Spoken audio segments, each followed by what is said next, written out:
जब एक लड़का कसम खाता है कि वो 40 दिनों तक किसी लड़की को घोड़ी नहीं बनाएगा, लेकिन जब ये बात लड़कियों को पता चलती है तो वे सब उसकी कसम तुड़वाने के लिए अपनी मर्जी से उसके सामने घोड़ी बनने लगती हैं। तो क्या ये लड़का इतनी सारी लड़कियों को देखकर अपनी कसम तोड़ देगा या नहीं, जानेंगे इस कहानी में। मूवी की शुरुआत में हम मैड नाम के एक लड़के को देखते हैं जो कि अपनी पुरानी गर्लफ्रेंड की फोटोज को डिलीट कर रहा होता है। अब ये लड़का फोटो डिलीट करने के बाद एक चर्च में पहुंच जाता है। चर्च में इस लड़के का भाई फादर बनने की ट्रेनिंग कर रहा होता है। ये अपने भाई के सामने अपने गुनाह कन्फेस करता है और कहता है, मैं अपनी पुरानी गर्लफ्रेंड को भूलने की हर कोशिश कर रहा हूँ, यहाँ तक कि उसे भूलने के लिए मैं हर रात एक नई लड़की के साथ इंटीमेट भी हो रहा हूँ। यहाँ पर मैड अपने भाई से बताता है, जब मैं किसी नई लड़की के साथ इंटीमेट हो रहा होता हूँ उसी समय कमरे की दीवार चटकने लगती है, इसीलिए मैं उस लड़की को चरम सुख नहीं दे पाता हूँ। यहाँ पर मैड की सारी बातें उसके भाई के सर के ऊपर से जा रही होती हैं, इसीलिए वो उसकी कोई भी मदद नहीं कर पाता। अब रात होने पर मैड अपने दोस्त के साथ एक क्लब में जाता है जहाँ पर चुटकियों में वो एक लड़की को पटा लेता है। अब मैड इस लड़की को अपने रूम पर ले जाकर उसके साथ इंटीमेट होने लगता है, तभी उसके घर की दीवार चटकने लगती है, इसीलिए वो डर जाता है जिससे उसका ढीला पड़ जाता है और लड़की को चरम सुख नहीं मिल पाता। अगली सुबह मैड अपने ऑफिस में जाता है। मैड इस ऑफिस में वेब डिजाइनर का काम करता है। ऑफिस में आने के बाद उसे पता चलता है उसकी पुरानी गर्लफ्रेंड की शादी होने वाली है। अब ये बात सुनते ही मैड वहाँ से तुरंत भागकर अपनी गर्लफ्रेंड के घर पहुँच जाता है जहाँ पर उसकी सगाई हो रही थी। अपनी गर्लफ्रेंड की सगाई देखकर मैड काफ़ी ज़्यादा दुखी हो जाता है, इसीलिए वो निराश होकर वहाँ से जा रहा होता है। तभी वो अचानक से एक लड़की से टकरा जाता है और इस लड़की को भी ये चुटकियों में सेट कर लेता है। इसके बाद ये फिर से अपने भाई के पास अपने गुनाह कन्फेस करने जाता है। अब मैड अपने भाई के सामने कसम खाता है वो 40 दिनों तक ना ही किसी लड़की को टच करेगा और ना ही अपनी हैंड प्रैक्टिस करेगा, जिस पर उसका भाई उससे कहता है, तू इतनी बड़ी कसम मत खा, तेरे से ये नहीं हो पाएगा। लेकिन मैड इस बार काफ़ी ज़्यादा सीरियस था, इसीलिए वो घर आने के बाद अपनी सारी गंदी मैगजीन और गंदे वीडियो को डिलीट कर देता है जिन्हें देखकर वो हैंड प्रैक्टिस किया करता था। अब उसका एक दिन इसी तरह बीत जाता है, लेकिन अगले सुबह उसके पास उसका एक दोस्त आता है और उसे अपने साथ क्लब चलने के लिए फोर्स करने लगता है, लेकिन मैड उसे मना करते हुए बोलता है, मुझे अभी लॉन्ड्री जाना है। लेकिन लॉन्ड्री में पहुंचने के बाद मैड की मुलाकात एक एरोनिका नाम की लड़की से होती है और ये लड़की भी उससे चटपट सेट हो जाती है। लेकिन यहाँ पर मैड उस लड़की के सामने गूंगा बनने का नाटक करता है, क्योंकि अपनी कसम के कारण मैड अभी उसका गेम नहीं बजा सकता था। लेकिन जाने से पहले एरोनिका उससे बोलती है, मैं अगले हफ्ते तुमसे फिर मिलूंगी। अब किसी तरह मैड का एक हफ्ता तो ऐसे ही निकल जाता है, लेकिन अगले हफ्ते उसके बेस्ट फ्रेंड रायन को उसकी एक मैगजीन कचरे में पड़ी हुई मिलती है, इसीलिए वो मैड से पूछता है, तुमने आखिर इतनी कीमती चीजों को कचरे में क्यों फेंक दिया। तब मैड उसे अपनी कसम के बारे में बताता है। अब अगली सुबह ये बात मैड के ऑफिस में जंगल की आग की तरह फैल जाती है। अब इसी बात को लेकर उसके ऑफिस में सभी लोग उस पर सट्टा लगाने लगते हैं कि मैड ये काम कर पाएगा या फिर नहीं, और इसी सट्टे वाली बात को उसका एक फ्रेंड नेट पर भी डाल देता है, जिसके बाद बहुत सारे लोग उस बात पर वेट लगा देते हैं। अब इस बात को लेकर मैड के ऑफिस की लड़कियां भी आपस में डिस्कशन कर रही होती हैं। तभी उनमें से एक लड़की बोलती है, मैं अभी मैड के पास जाकर उसका पानी निकाल देती हूँ।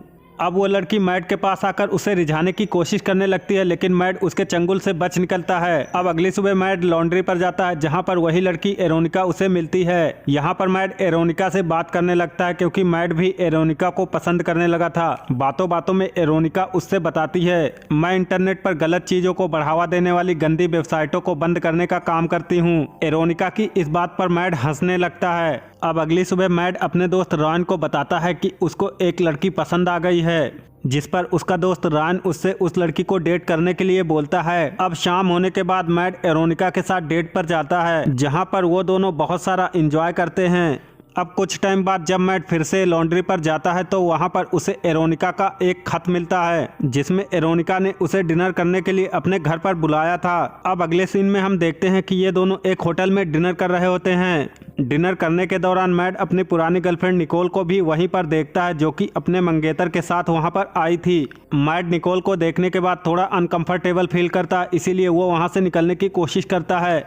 तभी उसकी बदतमीजी की वजह से अचानक से उसके हाथ में आग लग जाती है, इसीलिए होटल के सारे लोग उसे देखने लगते हैं और निकोल भी उसे ऐसा करते हुए देख लेती है, जिसकी वजह से मेड को एरोनिका को सारी बातें बतानी पड़ती हैं। लेकिन ये बात जानने के बाद एरोनिका काफी ज्यादा गुस्सा हो जाती है। वो उससे बोलती है तुमने ये बात मुझे पहले क्यों नहीं बताई, और ये कहकर वो यहाँ से गुस्से में चली जाती है। अब मैट जब घर पर अकेला होता है तो दो लड़कियां उसके पास आकर उसके अरमानों को जगाने की कोशिश करने लगती हैं, लेकिन मैट वहाँ से भाग निकलता है। अब मैट परेशान होकर अपने भाई के पास जाता है और उससे बताता है कि अब मुझे हर जगह पर सिर्फ ठरकपन ही नजर आता है। इसीलिए उसका भाई उससे बोलता है तुम्हें माता पिता से बात करनी चाहिए और वो लोग शायद तुम्हें इसका कोई सोल्यूशन बता सकें। इसके बाद ये दोनों भाई अपने माता पिता के पास पहुंच जाते हैं, लेकिन यहाँ पर उसका बाप भी उसे यही बताता है कि लड़कियों के साथ घपाघप कैसे किया जाता है। और वही बात फिर से सुनने के बाद मैट काफी ज्यादा परेशान हो जाता है, इसीलिए वो अपने कमरे में चला जाता है। अगले सीन में हमें दिखाया जाता है कि आज मैट का 38वां दिन है और अभी तक उसने अपनी शर्त को बरकरार रखा हुआ है।